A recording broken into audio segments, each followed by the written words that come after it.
Welcome back to the BC Gamer Weekend. I'm here with Florian and Steffi from THQ Nordic, who have brought Battle Chasers Nightwar to the show.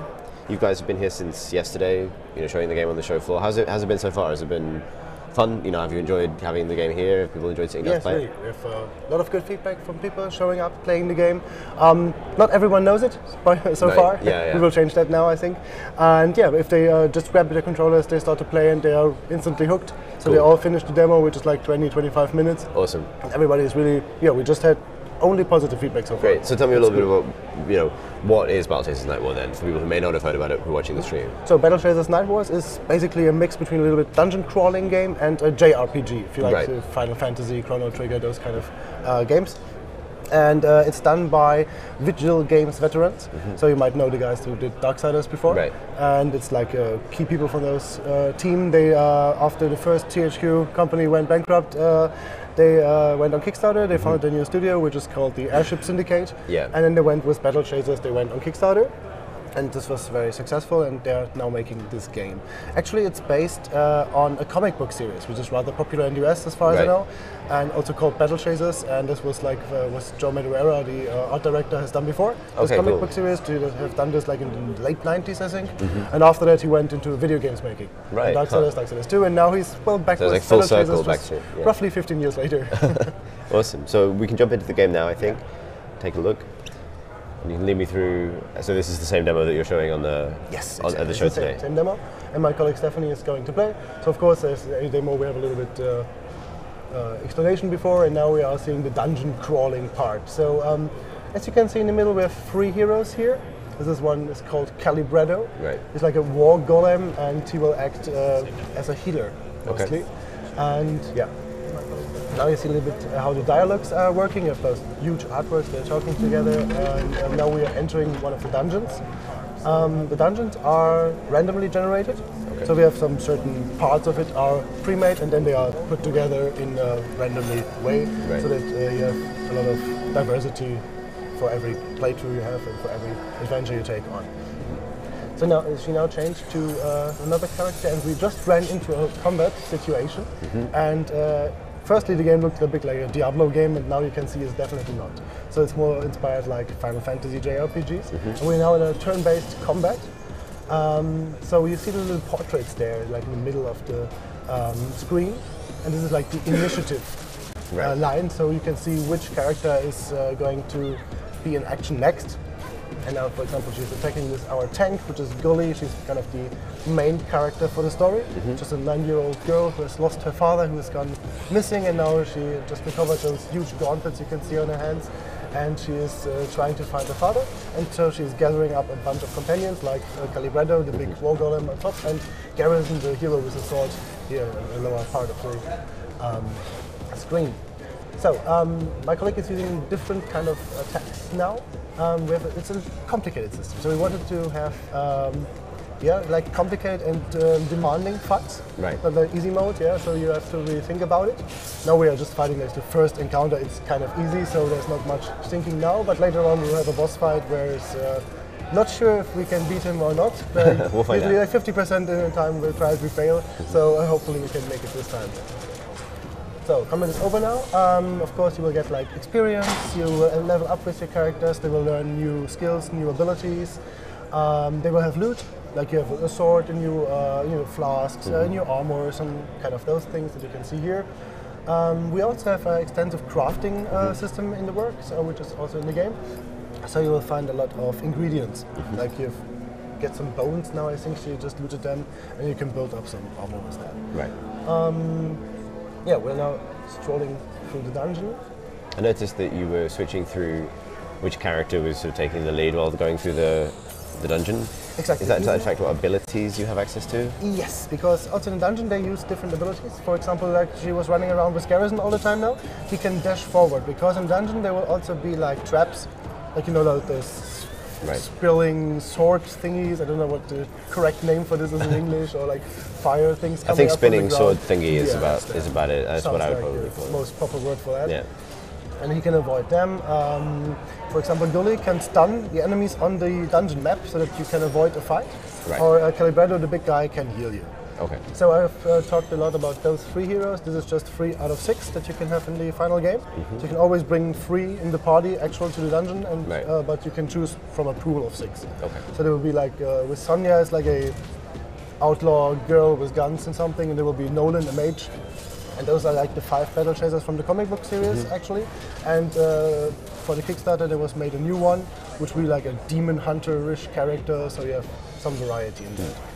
And those are kind of our role models, as Dolly can act as a tank. She can, for example, taunt the enemies, that they just focus on her for one round. She can grant a shield to the other characters. And Calibretto can use like a group heal. You can just also do simple attacks. And when we enter the next combat, I will explain a bit more in details, because these combats are really fun to do. So because this dungeon is randomly generated, you don't necessarily know which sections you're going to need to do to the next one. What is your objective while you're in this dungeon?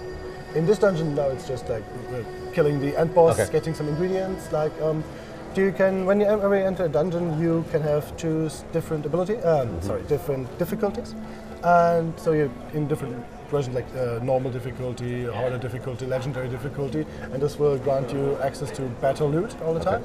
So, and we also have a new game plus mode, so there will be like a 4th difficulty level for the dungeons when you play the game again, and so that you can then have access to the best loot in game. Of course, everything is tied into a story, which we won't show anything of right now, just for spoiler terms. But the story will be presented in like those dialogues we have seen before. Sometimes you find an old scroll which gives you a little hint of what's going on. And yeah, there's another combat. I noticed that Gully there stunned an opponent in the dungeon view to loot. So is that her? Is that the thing she can do while you're walking around in the overworld? Yeah, exactly. I mean, you can stun them to avoid the combat, and then grab something and get out.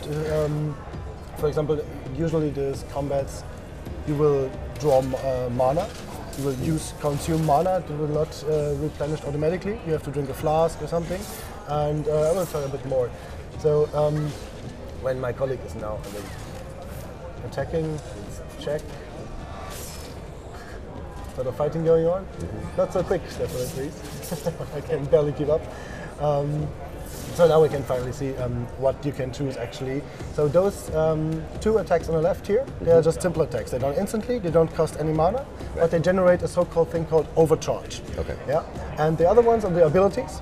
They take a little while. They have like the numbers on them, what the people in the stream could possibly see very good. So they take a little while until they actually come into effect. So if you say, heal our group now, Calibretto, it will take a few moments until he starts doing that. And so the enemies can strike in between. Okay.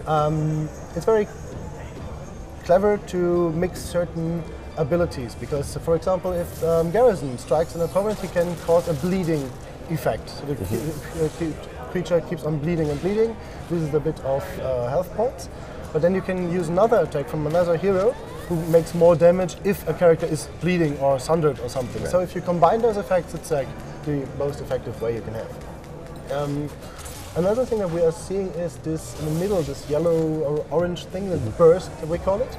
This is just built up during the combat and keeps on from combat to combat. So you can also save it up, because this will grant access to the most powerful attacks. Right. Maybe we can see one now. Or the next Oh, fight. yeah, it's already over. Yeah, but we are Get it ready for the next fight. Exactly. So it might be smart to do a smaller battle just before you enter a boss fight, because then you have the burst on full power, and then you can instantly attack the boss with strong attacks. Yeah, I should probably save it for the boss. So we just have talked about the dungeon all the time now. There's also like overworld, where you travel around between certain nodes on a map, and each node can have like a dungeon or an encounter with an NPC, a merchant. And there's also like the main hub city, Harm's Way it's called, and there you can interact with merchants, can get missions, can talk to NPCs to get new quests, new items, etc. Right. To go, and also this is where most parts of the story will evolve and happen. So another combat, just small group here. So this now created some overcharge. Overcharge is this, I hope people can see it in the live stream, the red thing behind the blue bar. You're right. Yeah, this is like some kind of extra mana that will just exist in that combat. So if you use abilities, you won't waste your mana, so you can save it up. Okay, interesting. So there's an incentive to spend mana on fights Or to spend this overcharge, Yeah, to to first spend the use overcharge, yeah. regular attacks to build up overcharge, and then to use the abilities which are much stronger, and then you do not get depleted of mana. So if you don't have any mana and not overcharge built up yet in that combat, you can't use the abilities. So you can only use the regular attacks, and this for a boss fight is a bad thing. Yeah, So absolutely. you have to be prepared. But also it means that you can sort of plan, because obviously I guess taking care of your resource levels as you go through the dungeon is pretty important. You don't want to burn everything early, you want to make sure that you're ready for this bigger fight. Exactly. I mean, you can also bring those flasks, like mana flasks, and you can also have certain items that grant you more options in that way. Yeah. So also you get more and more skills and abilities once you level up, and there's also a perk system. From a certain level on, you will get perk points that you can invest into different. Usually, it's two kind of perk trees. Let's start at this, not skill trees. They are usually like passive abilities that you can have.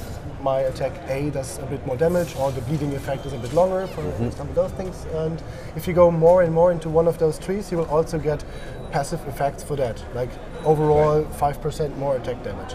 Let's take Calibretto, like the War Golem guy.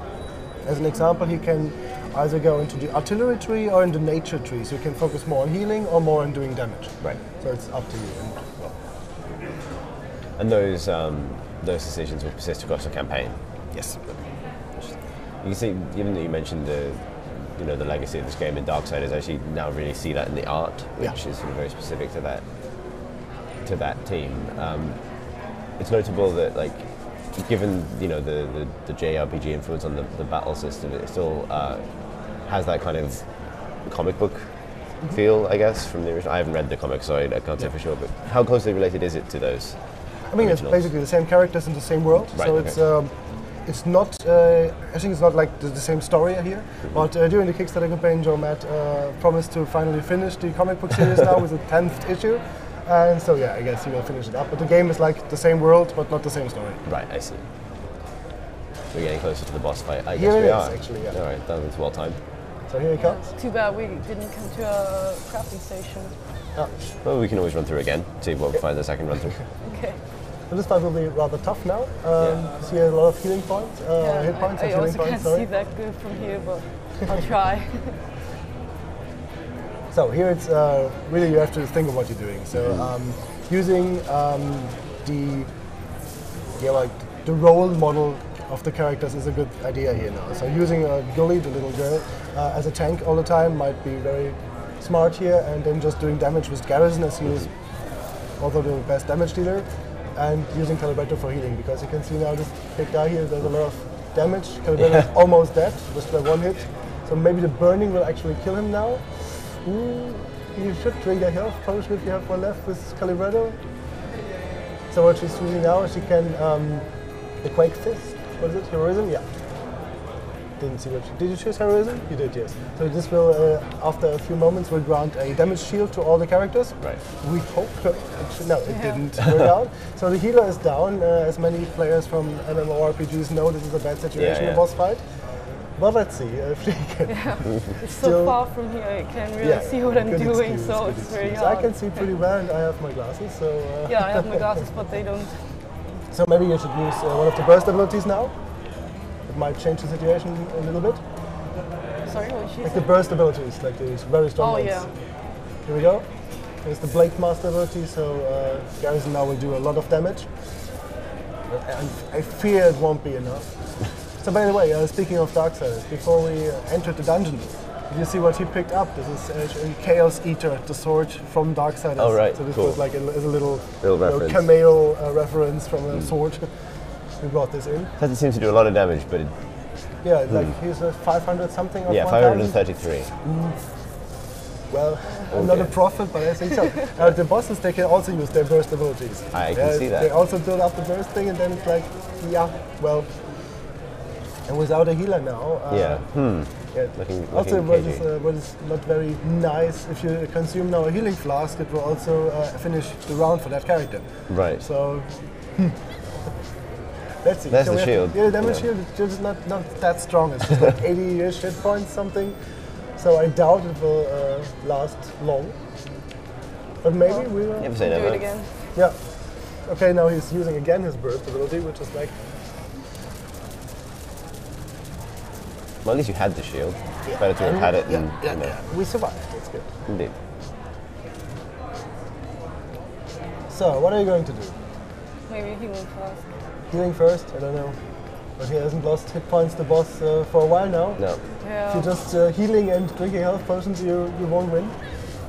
I won't win anyway. So. You think he is going to starve at some point or what? So what is the consequence of failing in a dungeon? Is it that you then replay the dungeon, or do you go back? You have to replay a dungeon. Okay. You will lose all the loot you have made so far in that dungeon. Right. Yeah, and that's basically it. So we do not think it's necessary to punish the player for being defeated. Yeah, being defeated should be enough punishment already.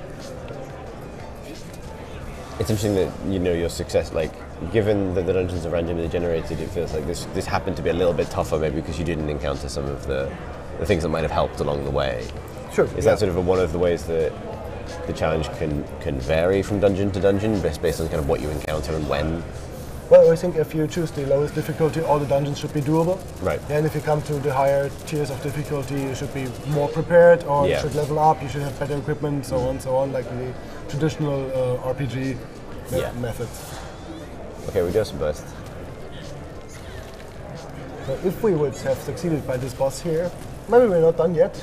But I don't think. It's a He's a heavily armed 9-year-old girl versus a giant robot would be fine. Well, usually this can work. Yeah, indeed. I don't know a reference yet. Maybe Stranger Things, for example. Like indeed, the Netflix series. Yeah, we never count that. So he gets access to his burst ability a lot, I'm seeing. Yes. Like a lot. Yeah, it's really mean, isn't it? Yeah. It should be a tough boss She's fight. not out yet, though. She's not out yet. I mean, even with the healer, she managed to stay alive for a little while. Yeah, without indeed. the healer, of course. And so, if Calibretta wouldn't have died in the first round, I'm pretty sure we would have won this fight, but yeah. Yeah, I mean, you mentioned how most blaming the healer is the traditional response in a scenario like this, so it's only fair. That crit is Still alive. Still alive. Yeah. Alive and kicking. Not You've so got much. one shot at this, one thing. And now you can see like her mana is also depleted now, so you can just use the basic attacks now, and it's Maybe. good that you drank a health potion. He really loves to do that burst, doesn't he? Yes. He loves that thing. I mean, there are ways to stop him. Before when we saw her throwing this huge boulder, the boulder stone, she could stun him for a little while. Yeah. So then he wouldn't use his ability, obviously. So it's basically in this combat, it's like preventing to get too much damage, heal up, and then do damage on your own when the time is right. Yeah. Well, I guess we don't have time to do another full run through, but thank you so much for showing so far. How can people find out a little bit more about Battle Chasers and see if they can beat that robot themselves? Yes, sure. How can people find out more? Oh, they can, of course, they can go to website and follow Twitter and Facebook. So, basically just search for Battle Chasers Nightwar, so you can find our homepage. You can also go to the Kickstarter page. Yeah, for sure. Get a lot of information there. Yeah. So what is the impact of the Kickstarter been on the project? Because obviously it has an effect when you crowdfund a project like this. Yes. What is the success of that Kickstarter meant for it, and how has it changed the way that the game has kind of panned out? Tough questions now. Well, we joined up with them right after the Kickstarter. I mean, it was meant for the initial kickstarting the project, first of all. And of course, it's always good to have money. It's always good to have people involved who are already built up a little community, and you can gather feedback. So obviously, the backers have not gotten their version yet, but they will be the first to have the version. Absolutely. Of course. And then we will gather feedback with those guys who are already kind of into the project, and this is really cool. So from my personal point of view, I'm a really big fan of Kickstarter. I love this concept. Yeah, I've backed so many projects there, and so there are, for example, a lot of cutscenes in the game that they're very nice to see, and they were financed with Kickstarter money. Yeah, exactly. So many stretch goals that were reached, and they made them be able to put more cool stuff into the game. It's been like I think. This is my first encounter with the game at the show here, and I guess there's been a lot of people who've come by the stand over the last couple of days who are encountering it for the first time. Like, how have you found that response has been? Because obviously, like, JRPGs mean a lot to a lot of people, right? They go a long way back. Have you found that kind of people have resonated with that? Yeah, I mean, the whole approach for the project was they wanted to make a Western-style game with JRPG mechanics, because there are very good JRPGs. They are all used from Asia, usually, and there are not so many good like JRPGs, if you can call them like this, from the West. So they wanted to just make another one, and so far the people, when they are coming on this show and shows before, it's always have been good feedback. So in America, he's really like a popular guy for this comic books. So people come up and bringing their comic books like in how do you say, in celluloid or what it is, and then they're making him sign them and so on. But we don't see this effect here yet. But yeah, it's very good feedback so far. Are you ready to say how far away the game is from? I can't say a certain stage yet, but it will definitely be out this year. Great. That's what we're aiming for at the moment. They can always be like things, it's a small team now, it's not many people working it, so if something happens, you never know. We might delay it, we might have the need to delay it, but our goal is definitely to release it this year. Well, it's great to see that that team, the Darksiders guys, are doing what they've done traditionally in a new way, but are kind of getting to keep doing it, which is kind of really nice to see. Thanks. Guys, thank you for joining me on the show. Thanks for bringing the game to the show. And I hope you enjoy the rest of your afternoon. I hope more people get a chance to get hands-on with it and see if anyone can beat that boss. That'd be nice to see.